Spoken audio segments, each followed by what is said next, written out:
thanks for staying and thanks for watching it. That's really good. So, I guess we'd like to start by you guys asking us some questions. So, more than anything else, this is for you. So, anybody wants to ask anything about what you've just seen? Okay, over there.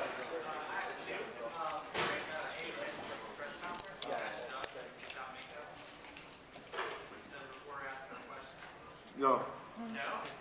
Go on, carry on. Doug rarely comes out without makeup these days. Yeah. Make a note of that when the makeup turns up. Well, second question, go on. Yeah, that sound mixes and final, that's as far as we've got. I mean, the big thing here is that nobody gave us any money. So, dubbing Doug's voice, I had to use interesting memes. I invited him to come and give a talk at the university I teach at. The university brought him up for the day. We screened Hellraiser. While Hellraiser was on, we went to a sound recording studio and dubbed his voice. And then I put him on a train and sent him home. So we did many interesting things to make this happen. So lots of support. But all the actors involved, it's my hope that we'd bring them in, we'd do a proper sound mix, and everything. Everything at the moment is as far as we've got with the movie, so we are going to take it further. Yeah, I promise. Two questions as well. One, I've asked Clive several times where the location was for the graveyard and stuff, and I think Simon told me one time it was a sound stage or something. It was the backlot, I think, of actually, Pinewood Studios. There were two parts for the graveyard.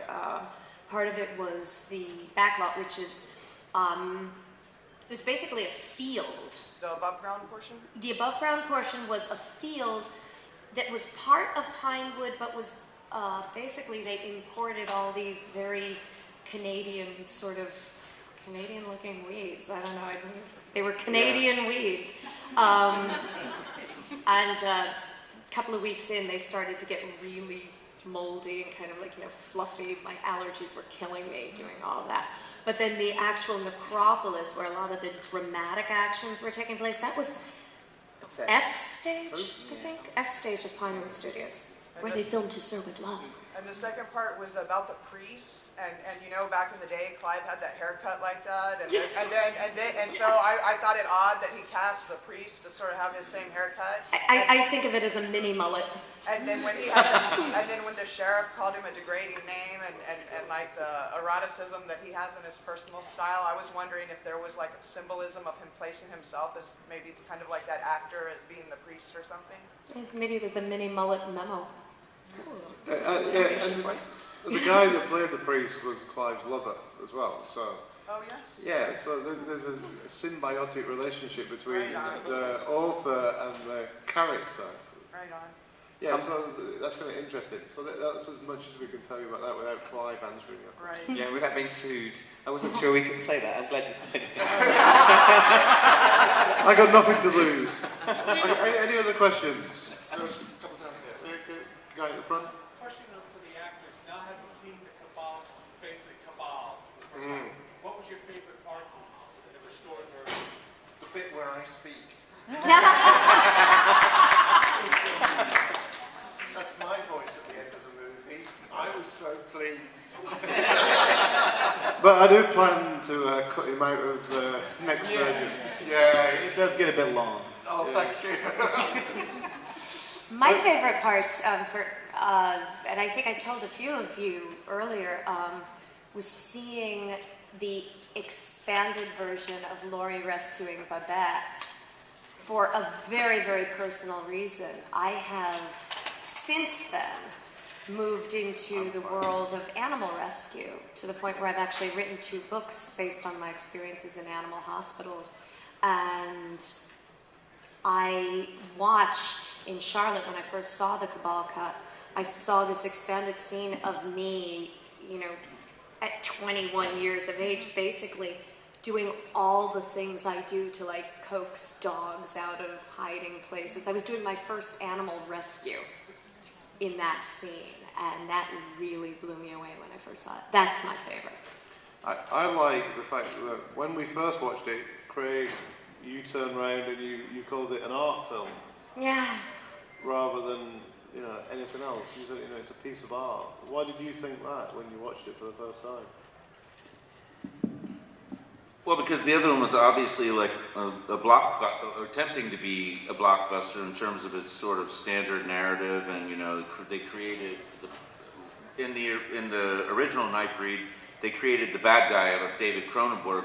He was never really supposed to be, a traditional bad guy. The bad guys were supposed to be, the townspeople. It's this, the misfits that are being attacked by who seem to be the respectable people. So I think this turned it back into what it was supposed to be, which is that, as opposed to sort of a traditional, there's this guy in the mask who's killing everybody, and this shows you sort of the town people's disregard for what's different than what they are. So, and also just the darkness of, there was so much more of the graveyard, which to me was really cool. It wasn't about, what to getting into a traditionalism where it's just like the talking, the narrative. You have all these sections where it's just the action happening and the images as opposed to the words, which is, I think, really cool. That's what I like most about it. I haven't seen it yet, but actually you talking about the townspeople reminds me of Beauty and the Beast. And the townspeople, kill the beast! And it's that same imagery, isn't it? Yep, exactly. All right, so somebody over there had a question as well. It's like when you go to a football game, isn't it, Simon? I wouldn't know. Okay, guys, we've got another question over here. First, I just have to say, Nightbreed is my all-time favorite movie. Thank you so much for going through the efforts of pulling together and bring all this up. It's amazing. I question your all-time favorite movie might be just about to get better. Yeah. I have a question for you, Ross. The character of Narcisse, I know, was different from the book. You brought like a real badass kind of attitude, to it that wasn't in there. That you did really get through this book. I was wondering what might have been the inspiration. We kind of can't speak for him because he's not here, but No, but I understand what you're saying. I think The question was the inspiration for the elaboration of Narcisse compared to the book. Yeah, sure. Well, I think that he's a much more important character in the narrative of what you've seen, and the journey that he goes on is important too, because he's clearly on a different trajectory to Boom, to Cabal. So he's always going to Midian, isn't he? He belongs there. His journey's there, and I think it's important that we see that and understand him. So I mean, films are about the story and about the character and about empathising and understanding. And I think that this cut does that to all the characters. I think that all their stories become much more elaborate, don't they? You know Nightbreed, you've watched it. It's a much more elaborate, story now. Yeah. Okay, next question. Go bye. That is Fangoria from 20-odd years ago. And it has a Nightbreed cover, but there is something on the cover that I have no clue who it is or what it is. So I was hoping maybe you guys could elaborate on Sure. what it is. I used to try and steal Fangoria when I was a teenager from our local newsagent. Hi, Doug. Well, it's one of the missing breed, I think. Don't know whether you know what happened to him in the edit, but Yeah, sure. There are patches of, I remember this character. There are patches in there where it's perhaps murky because of the VHS work print. And there are very many breed lurking around there. And what actually happened is, we got if anyone sees the Empire article that just came out, there's breed in there that you've never seen before. And basically what happened is, each day they brought in extras, and the guys in the makeup workshop basically they just had wacky ideas, and they made people up as breed, and they completely created whatever they fancied doing. So each day they created a new Nightbreed character. Clive might draw it, something happened, they'd go in there, they'd spend the weekend. I find it like crazy that it got a cover. Yeah. But he's in the movie. yeah, in the book. Yeah. Oh, there you go. Yeah. He's in the movie. He's in the scene where Boone's getting Yeah. Yeah, but that's what I mean. In the murky depths of this are so many Nightbreed, and so many characters that are yet to come out. And I think that the beauty here, I know what we've watched today, but the beauty is in seeing a pristine version of this, where you can actually see them. You know, I think that that's where we'll start to understand that they are actually there, and as Christian said, they're lurking in the background. But yeah, it's interesting that he made the cover of Fangoria, but that's a photo editor's choice, I think. Yeah. But also, I think it was the height of the technology at the time, because you've got the prosthetic face, but also all the arms were animatronics and the eyes were animatronics. So at the time, it was state-of-the-art character. It was beautiful. Thank you. Yeah. Thanks, Brian. First of all, everyone should read that issue of Empire magazine from November. There you are. But yeah, actually my question was the difference between the Charlotte version and this one. Was there more of the DVD version put into this? No. There's a simple answer to that. But what actually, the Charlotte version of it, I basically set about putting everything in it. And the feedback that we got from you, the viewer, was that there was a little bit too much of the hillbillies. You know, when they load the guns and they're going to go and kill and they're in the car park and they're being all macho. Well, it doesn't really further the story.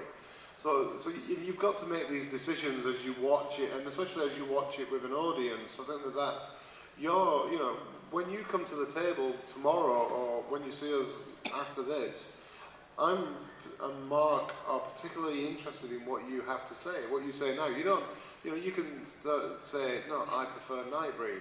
That's completely up to you. But as long as you're giving us feedback, you know, which can enhance the story, I think that's really important. I still think the film, when it's released, it's still a little bit long at the moment. And, you know, and I often think about what we could do to it. And Clive's notes are always quite precise on that.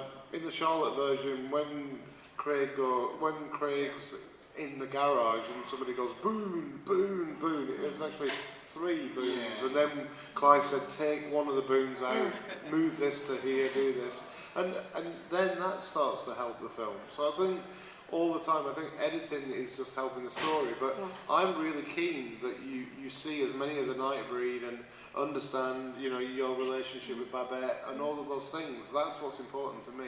And this is also actually just in agreement with what you're saying. This is what has made the Occupy Midian movement and these screenings such an empowering thing. This really is a community effort. You know, we've been looking at this for a long time. We've been involved with this for a long time. Any creative person will tell you the absolute value of fresh eyes. And you are fresh eyes. You're looking at this for the first time. Russ has been staring. What I call meat for the beast. It's true, but it's really true. So it's a really great thing. If you have a feeling going one way or another, and you feel strongly about it, you should share it, because this is all of our creation. This is all of our movement. So. Yeah. I know, I've seen hands up. There's somebody at the back has their hand up, and yeah, over there, yeah. Cool. Some living footage, I noticed the score music sounded really crisp. Any extra music from Danny Elfman, or do you contribute more, or what? No, I think this is where the score just came from the CD that you can buy, right? And the guy that isn't sat here today that we owe a lot of credit to is a guy called Jimmy Johnson that edited it with me, and I think that he was incredibly, you know, precise on using the music, and I think the music works incredibly well. And did anybody notice that we used the score 2 or 3 times within the movie? We're using it in different places. We cut it up a bit. We just try to use it intelligently, because music really, score is to be laid on the movie. You know, you put a score down. You know, the score doesn't dictate the edit. It usually comes in at a different point in time, and that we took that approach to this. You know, we wanted to use it, and let's face facts. I could have gone and taken Edward Scissorhands' score and put this on there, because Danny Elfman's scores are kind of similar. So he kind of does 3 scores and then moves into a different motif. They're just evolving. But I really only use the Nightbreed. I didn't use anything. Yeah, the Desperate Housewives motif just didn't fit. The king of comedy, eh? Okay, who's next? Who else got a burning question? Gentleman over there. Chris Young would probably have done it for free for you, Yeah. as he always wanted to. Yeah, you over there with the guy with the hat on? Yeah. What was the decision to take the ending with Decker kind of coming back to life for one last scare out? Well, it wasn't a decision. That's not how the novel ends. Yeah. So what? Well, Decker Living was a studio mandated reshoot. Yeah. And looking at it, like my goal as a person that admires Clive Barker's writing and admires his films and the work that everybody did here is that I wanted to give you the capability of being able to watch and see how Clive wanted it to be. So he wanted to take that film in a different direction. He wanted a different person to be the bad guy. And if you I noticed that Ashbury still had his setup. Yeah. And at the end of the studio version, they had him worshipping Decker. Yeah. And I just think the version that exists, Nightbreed, is a flawed movie because it doesn't further the story all the time. Whereas this version actually gives you a story and it gives you something to go by. Yeah, but even in a cinematic sense or in a comic book sense, nobody's actually dead, are they? They can be brought back to life, can't they? So if in a second Nightbreed, Clive wanted to bring him back to life, he would have brought him back to life. And it's better than leaving it with such an obvious ending, which I think that doesn't do Nightbreed any favours, really. Personally. Gentlemen, that's my question. You're going to be a sequel, is I love Nightbreed and I think it's awesome. Well, anything's possible. Yeah, well, Don't care, I'm dead.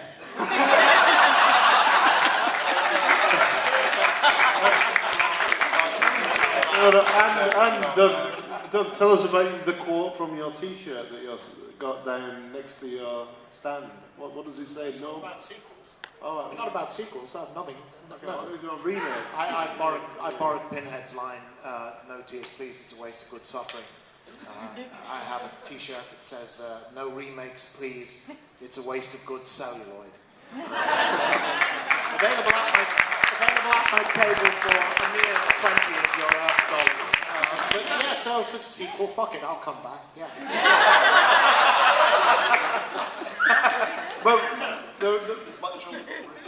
But I can tell you that I root around too, and me and Mark found Clive's premise to continue it, and he has written quite a detailed premise of what would happen next. Can I ask specifically, because I always have wondered about this, Clive typically originally intended to write a trilogy of Cabal novels. Yeah. And so there was going to be Cabal, Nightbreed, Cabal 2, Nightbreed 2, Cabal 3, Nightbreed 3. Anyone who has followed Clive closely over the years will know that that's not a surprise. Everything is always the first of 97. And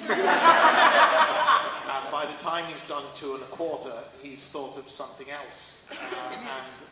What, time and money won't allow, whatever. Did he specifically have the second and third Cabal novels plotted and noted in his head, or It's in more. no form at all? Well, what I've read is more a continuation of the characters and their journey, and about time, and about where they could go. And it's really funny because without giving too much away, the thing that struck me was when Clive compared the Nightbreed to the X-Men, which I thought was really interesting, because we all know Clive loves comic books, and we all love Marvel comics books from the 60s, and he was talking, in what would happen is that they kind of live in this X-Men kind of thing where they're a part of society and other things happen, and I think that that's an interesting place to take the Nightbreed to. I mean, I have, in my head, a Nightbreed story too, because I work with this material so much that, I can't help thinking about what happens to them next. So I think that their journey's not over. It might continue in comic books, it might continue in novels, it might be in short stories, or it might be another movie, or it could be a TV series. So basically, at this point in time, we don't know. But so he never specifically had the second Cabal novel noted or planned in his head. No, it's more like a treatment, a premise of where it could go next. Right. Yeah.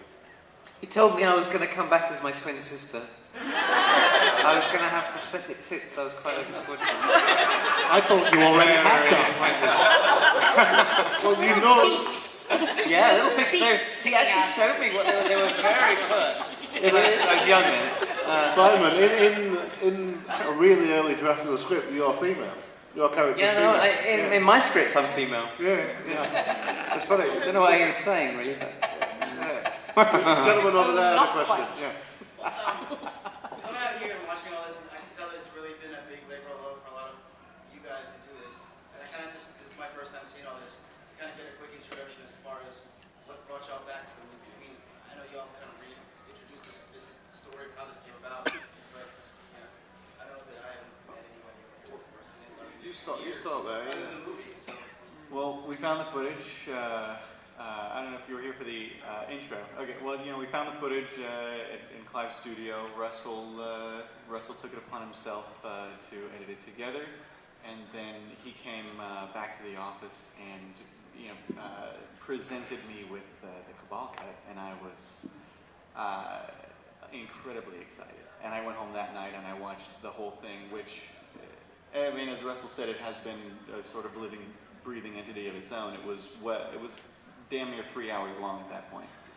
And we watched it and made notes and gave it to Clive, and he gave notes, and somehow, I'm not sure how it came about, but we were fortunate enough to get Mad Monster Party to, they remembered that there had been a screening in Indiana a couple of years ago, and they wanted to know if they could get that.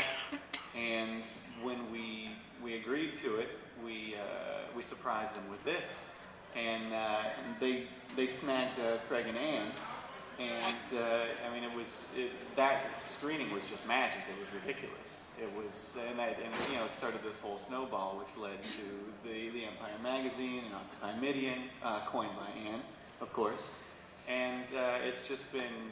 You know, it's been a fantastic process, but really it started with Russell. It started with finding the footage, Russell editing it together, and then the four of us just bonded over it, and it's really been magical. It's a fantastic experience to know that something that you did as a labour of love actually finds its audience. And I think that's the most rewarding thing for me. And the friendships that come out of it are fantastic too, and the things that you have to say about the movie is great. Anybody else want to add anything to that? I would just like to add that for me, I have been answering questions at conventions about Nightbreed since 1991. And I've been answering two questions at just about every Q&A I've done. Will there be a director's cut of Nightbreed, and will there be a sequel to Nightbreed? And I've always said, sequel, I don't know, the Cabal 2, Nightbreed 2 thing, probably not. And the director's cut, I always said, because I knew that Dickie had turned in a director's cut in LA, and then when Fox started dickying around, he basically said fuck you and went home. Yeah, so I always said, unless somebody in the cellars at Fox or Morgan Creek trips over a canister marked Nightbreed the director's cut, you're probably not going to see it. And as time went on, I was saying, you know, I think the thing is, even if there's extra footage around, I doubt whether Clive could even remember how he was originally going to edit the film, and how do you edit it to a pre-existing score, and so forth. And I've been railing against what Fox did to the movie, including revoicing me with a German accent. Thank you, Russell, for giving me my voice back. You're welcome. So it's extraordinary to me. Obviously, as time has gone on, I've increasingly kind of said, I don't think this director's cut is ever going to happen. So it's extraordinary in the last couple of years to suddenly find, fuck, it looks like it's about to happen. Yeah. Thanks to these guys. But more than that.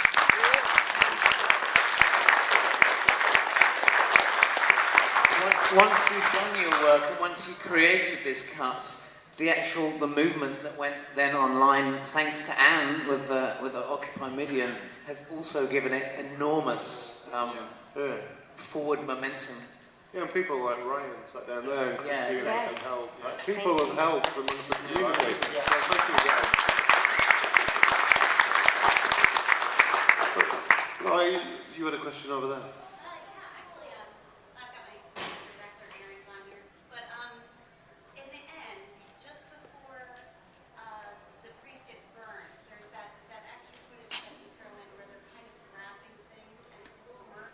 Yeah. Do you have any details you can throw in about that scene? When they're taking Baphomet apart. Yeah. Baphomet is going to be spread amongst the tribes of the moon, so when they leave Midian, certain characters are responsible for taking Baphomet and keeping him safe so Cabal can remake Midian. And it's become Cabal's responsibility to remake it because he's seen as a catalyst of the destruction. So, and that's part of his journey. I mean, that's why I think, 20 years later, maybe there's a new Midian. I keep thinking that. I just keep thinking that all the time.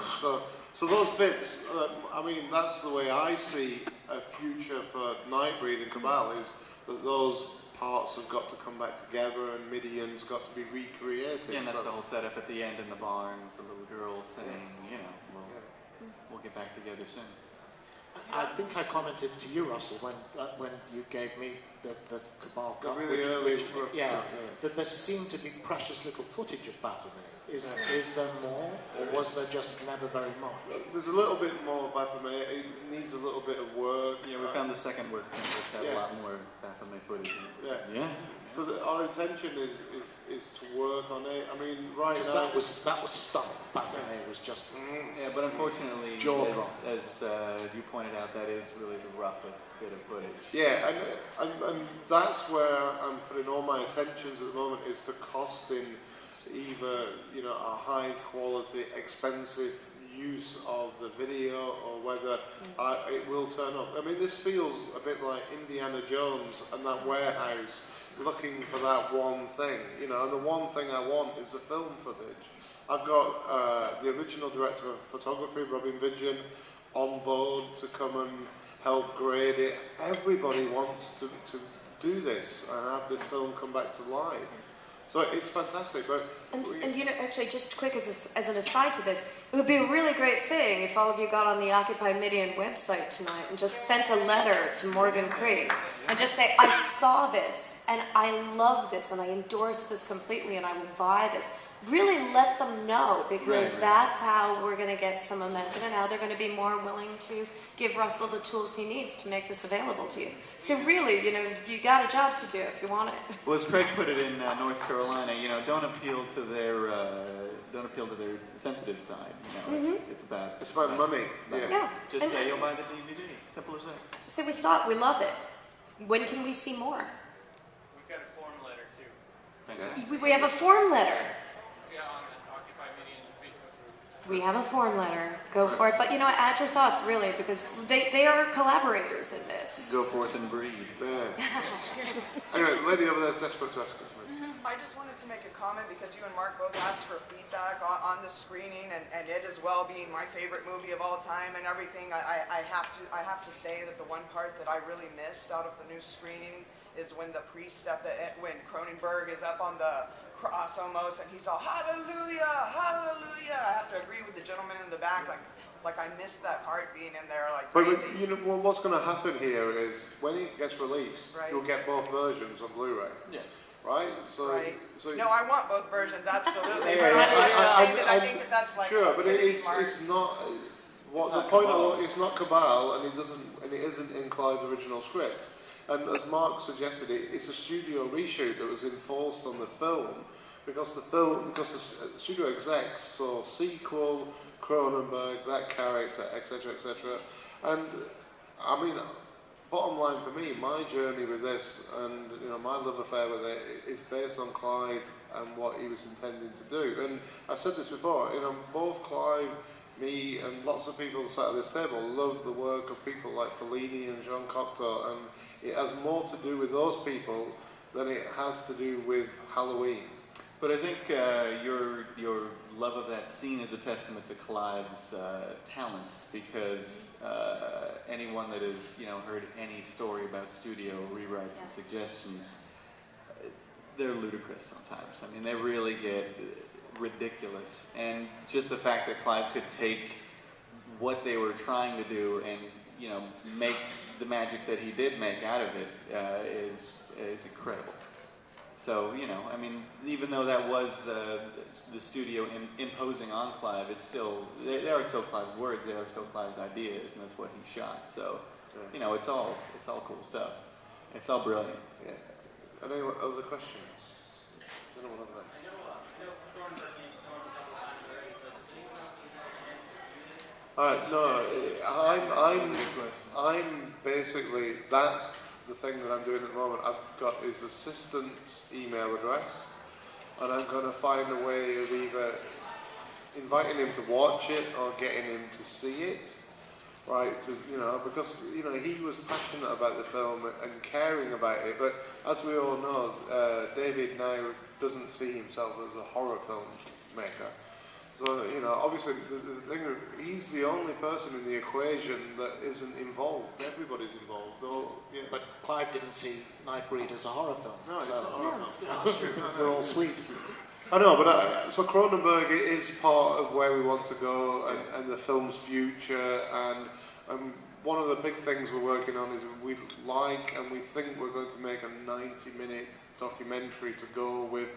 And it would explain both cuts and the reason, and everybody up here would speak, all the special effects guys would speak, and you'd learn the history of this movie. So you'd have all these questions answered by a 90-minute documentary to go with the package. So, Have people like Bob Keane seen it? yeah. Bob's not seen it yet. Everybody He's excited about it. Yeah, he wants to see it. Yeah, but all the Image animation guys are coming to Fright Fest on Friday. Oh, we met one of them. Yeah. I can't remember his name, but he came along. But Jeff Porter is coming to London and To Fright Fest? yeah, he's coming to see it on Friday. Yeah, so next Friday. So. Yeah, I mean, the tales those guys will have to tell you, you wouldn't believe. I mean, the utter mayhem that was the special effects makeup area on some days had to be seen to be believed. I mean, how many makeups were being run through? Insane. I mean, it was just off the charts, absolutely insane. And then it was kind of like a mix and match to some of the monsters as well. You see the hand growing out of the face of one of them one day, and then took the head on. That's the crazy thing. I mean, someone had asked before what we loved, what made this a labor of love. I mean, for me, it was. I didn't know it at the time. I knew at the time that I was very, very fortunate to be working with great people, and I loved Clive. But what I didn't understand was that film was such a perfect blend of film and theater. It was like being backstage at an opera or some sort of Madame Tussauds kind of setup, and then all of a sudden you're on a film set. It was theater and film, perfectly balanced, and I just thought that was wild. I didn't realize that it was one of a kind. That was what really blew me away. All right, anybody else? Over there.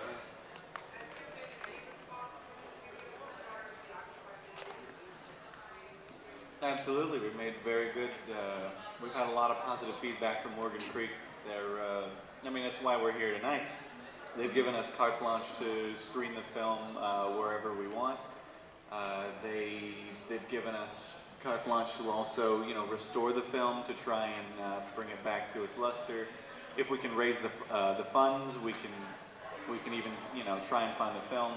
But really, it's just a matter of finding the money to get a proper mix and a proper restoration, and just enough fan fervor to prove that, you know, if we sink that money into it, then we're going to get it back.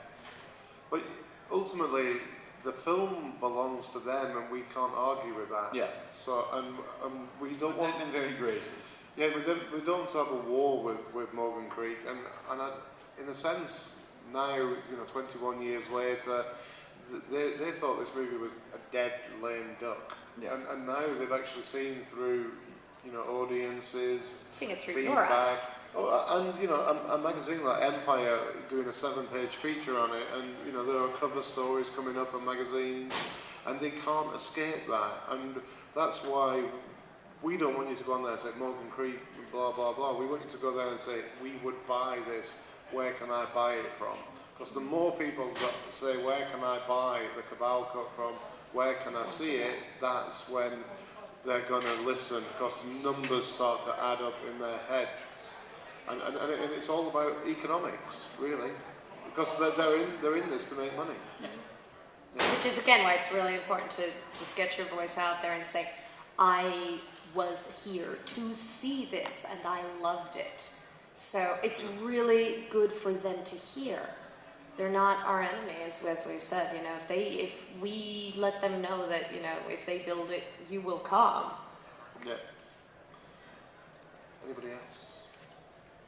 Right, Simon, what would you like to ask? Oh, can we go to the party now?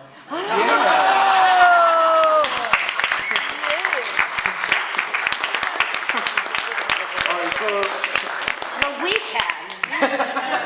So you can't, but your twin sister can.